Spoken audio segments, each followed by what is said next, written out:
আজ নন্দ উৎসব। আগের দিন তো তোমাদের বললামই যে জন্মাষ্টমী পরের দিন আমাদের নন্দ উৎসব হবে।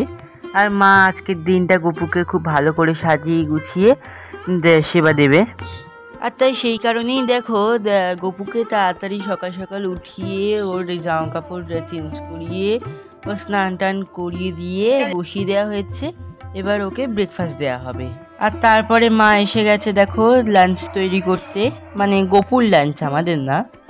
আর যেহেতু গপুর একটা স্পেশাল দিন, এই আজকে গপুকে একটু বেশিভাবে প্যাম্পার করা হবে। তবে একটা কথা বলছি, গপুর কিন্তু সেইভাবে কোনো বায়না নেই। মা যেভাবে ওকে সেবা দেয় ও গপুও সেইভাবেই সেবা নেয়, যে আমার এটা দরকার ওটা দরকার, ওরকম কিছু বলে না গপু। তো চলো গপুর লাঞ্চের যে মেনুটা সেটা তোমাদের বলে দিই। আজকের লাঞ্চে ছিল গরম গরম লুচি, 5 রকম ভাজা, পায়েস, মালপোয়া, ফল, মিষ্টি। এবার বলি মা কেন নন্দ উৎসবটাকেই স্পেশালভাবে ধরেছে।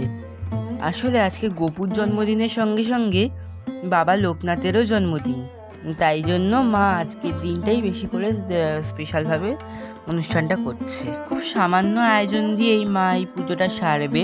প্রত্যেকবার আরও অনেক কিছু হয়, খিচুড়ি ভোগ হয়, 5 মেশালি তরকারি হয়, তবে এবারে শুধু লুচি ভোগই হলো। হয়তো ওনারা এটাই খেতে চেয়েছে, তাই জন্যই এই লুচি ভোগই শুধু হয়েছে। আর মা আগে গুরুদেবের সেবা দিয়ে দিল, তারপরে গপু আর লোকনাথ বাবার সেবা দিল।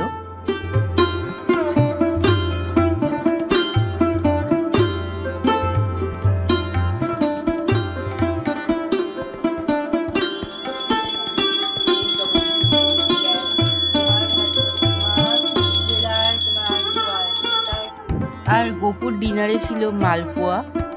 তো বেশ ভালোভাবে এই নন্দ উৎসবটা কেটে গেল। তো সবাইকে রাধে রাধে বলেই আমি ভিডিওটা শেষ করলাম।